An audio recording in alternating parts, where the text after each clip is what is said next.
Francis here from MTBR, and today I'm going to talk to you about the best mountain bike flat pedals. Okay, pedals, there's a bunch of them available for biking. We have what you call clipless pedals.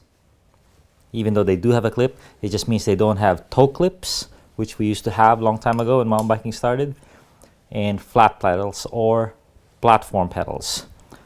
Today I'm going to talk to you about this type of pedals, which is growing in popularity.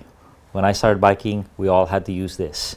And let me tell you, it was great for racing and whatnot, jumping, but it was hazardous to your health on cliffs and exposure.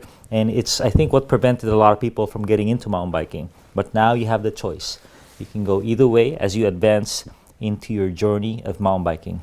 You have these pedals too, which are also clipless, but these are for road. So if you see pedals like this, stay away from them on the trail. So what makes a good mountain bike flat pedal? Your bike will probably come with this. Your kids probably ride with this. Plastic pedals, and they certainly do the job. They will work on the trail, but as you progress your skills, as you get your fancy bike that's a lot more capable, you go to the ski resort or you go to some pump track or local jumps, you will need something a lot better. And how it's better, first is the quality. You know, this is a $20 pedal with bad bearings. It gets contaminated with dirt and water, and it'll start getting gritty. So quality of the bearings, rebuildability, that's key. The strength as well. You want something that will withstand your weight at full landing, you know, huck to flat we call it, and not break, because then really bad things would happen. The next thing is the size and shape. There's a lot of science behind that, and what that really leads to is the grip. How much grip does this pedal have? You know, meaning your shoe, this is your contact, one of two contact points for the bike. How much grip do you have with the pedal? And we're not talking just pedaling like this, right? But you really control your bike with this interface, your hands and your feet. So can it grip side to side? When you jump, can you lift the bike? You know, can you stay planted as you hit rocks at 40 miles an hour? 40, that's pretty fast. So grip, and that's really determined by the pins, the number of pins, and how high and sharp those pins are. And the last thing I'll talk about is probably the size and the thinness of it. You know, one thing bad with pedals is they hit the ground. They hit the ground, they hit the rocks, the stumps and whatnot on the side. And once you hit something, it'll jostle you off your bike. If you're going high speed, it will lead to a spectacular crash. So you don't want your bikes hitting. So you'll notice that some pedals are a lot thinner than others, a lot smaller as well. So the profile, and of course weight. Weight is something that's at the cost of money and strength, so you want to balance that according to your needs. Okay, so now I'm going to jump into my best, the MTBR best recommendation for flat pedals. And number one is this one. It's the 1-Up aluminum pedal. So it's a beautiful shape, beveled where it needs to be. It's not very thick, just the right amount of material. It has grip. So a lot of pedals, they just try to accomplish grip with pins, the height of the pins. And so this one has pins as well. And also the aluminum is structured as well, so it can grip your shoe. So there you go. And aside from that, the durability, the smoothness of this, oh my God. This is like 3 years old on my bike, and it's still grippy. So this is the best. The aluminum, $130. The composite one, I believe, is $50. So I will recommend to you both. Why would you get plastic over aluminum? Actually, two things. One is very obvious, price. It's much cheaper to get the plastic ones, but the plastic like this. But the other one, the other reason, it'll be surprising, is if you hit a lot of rocks, if that's common in your neck of the woods, the plastic doesn't impact as hard. So this will, you'll feel all day long, and it will knock you off your bike. It'll scratch your pedal, but as you hit rocks, you know, it's very shocking, so to speak.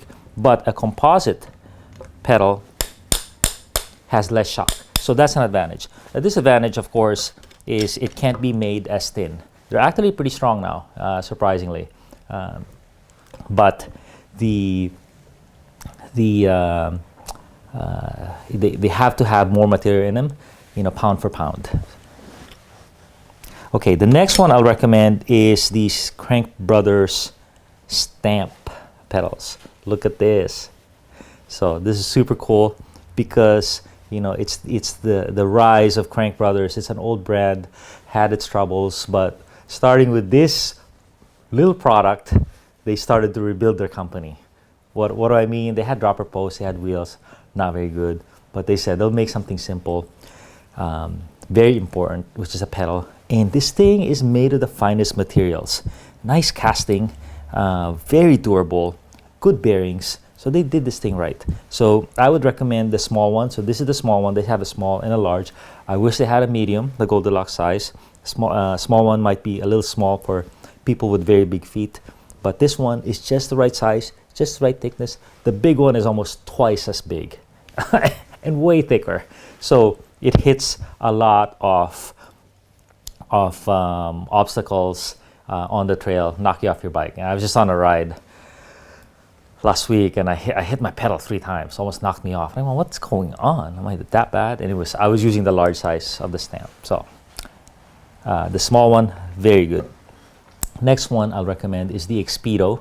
Expedo Spry has a few variations. This one is the magnesium. A lot of years on this, never been rebuilt, still smooth.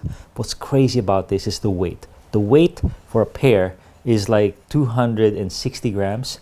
260 grams is insane because it's about the weight of a clipless pedal. So people, normally they weigh about a pound, you know, 452 grams. But this one is half the weight. And it's magnesium, that's why it's so light. You know, the pins can be changed to have more grip. But I thought, oh, 6 months, the thing will just be ripped apart. But it's been good. You can see all the hits that it's taken where the paint or anodizing has come off, but it's still good a few years later. So another thing I would recommend is the Spank. This is called the Spanx Spike. Very hard, very, very durable construction, but you know, it delivers a lot of shock. But if it's something that you don't mind, it has very flat as well. You know, you don't hit too many rocks. You don't mind that jarring thing when you hit rocks. This is a good option. I've had this for a few years. Very good. Some of these pedals, they have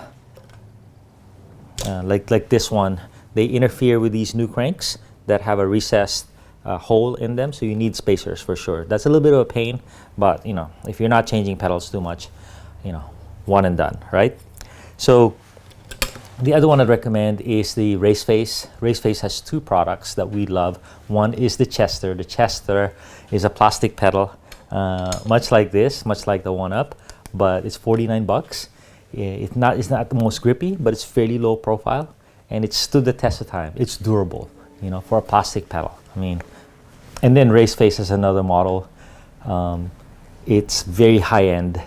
One of the most beautiful flat pedals ever made, $170. But if you want something cream of the crop, this one is very good. And then finally, I'll close with Shimano. Shimano has a few flat pedals, and they're known for just durability, rebuildability. They're not the thinnest, but you know, they're used by downhillers everywhere, and really for 5 years, we're talking 5 years, 10 years, just like their SPD pedals. You want something reliable, this thing is going to work. But hope you found this useful. Thanks a ton.